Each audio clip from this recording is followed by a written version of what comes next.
Element 19 is practicing skills, strategies, and processes.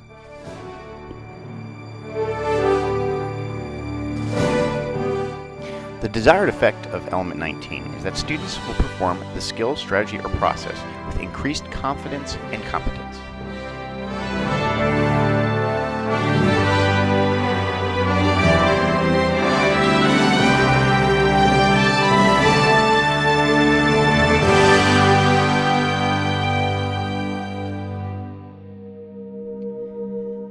How can I help students practice skills, strategies, and processes?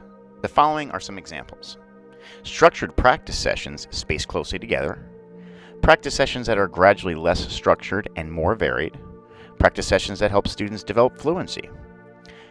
And finally, cooperative learning techniques for practice activities typically occur once students have engaged in some form of individual practice and then collaborate with peers to dialogue what led to their correct or incorrect answer. Why engage students in practicing skills? Providing opportunities for students to practice skills, strategies, and processes are focused on moving students toward automatic retrieval and efficiency by growing their competency. By the teacher moving from highly structured opportunities that are closely monitored to an increased level of fluency and independence, the students are able to shape their use of a skill or strategy or process.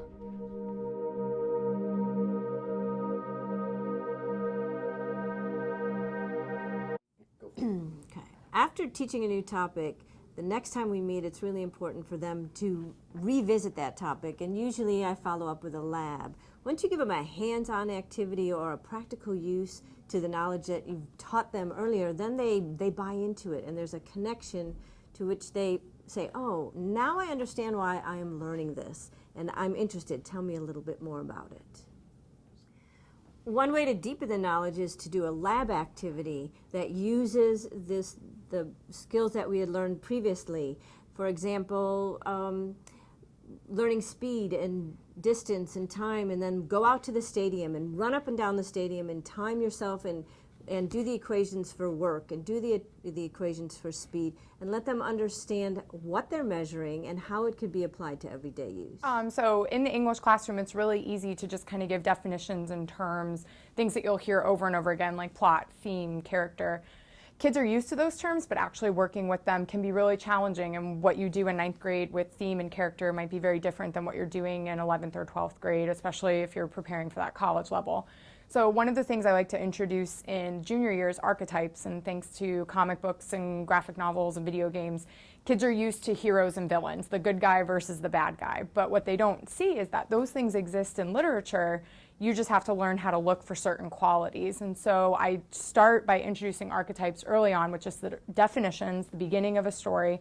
I usually start with the crucible, act by act, go back to that basic definition of what makes a hero versus a villain. They get to practice what skills what character traits he has, so they're practicing the skill of applying the concept of an archetype. And then from the beginning of the play to the end of the play, it's really easy for them to track the growth of the character and understand his ultimate purpose. And then when we read other works of literature, like The Great Gatsby, I can then refer them back to John Proctor and how he changed over the course of the story, so that they can then apply that to some of our central characters in Gatsby. Same concept, totally different context, but it allows them to kind of use their own knowledge and apply it in a way that makes sense to them. There are several important considerations as a teacher designs learning experiences, from Design Question 2, helping students interact with new knowledge, to Design Question 3, helping students practice and deepen new knowledge. It is very important to consider the gradual release of responsibility from the teacher to the student. The opportunity for students to practice skills, strategies, and processes should be organized so that they progress along a predictable continuum. Initial practice sessions should be highly structured, spaced closely together, and teacher supported. Collaborative groupings supports this transition and enhances student practice and deepening of new knowledge. Specific examples of cooperative learning techniques that enhance practicing skills, strategies, and processes are jigsaw problem solving, where students each have a part of the solution to a problem and have to collaboratively put the pieces together to solve that problem, or rotating review. This strategy calls for student teams to discuss a topic, chart their thoughts, and rotate to another topic, adding to the previous learning. Students are constructing meaning as they dialogue through these issues. Another important consideration is the rigor and complexity of the practicing and deepening of the task. Teachers should consider the use of a taxonomy as they plan increasingly complex practicing tasks for students. It is crucial that we as teachers analyze the rigor of the standard. The level of difficulty that the standard calls for is what should be considered when creating learning targets as well as activities to help them practice and deepen knowledge. Ultimately, having students practice skills, strategies, and processes helps to anchor new learning and make meaning of it. It provides opportunities for students to connect or bridge information from both previous knowledge and the next series of new content information that the teacher will incorporate into the subsequent series of lesson chunks.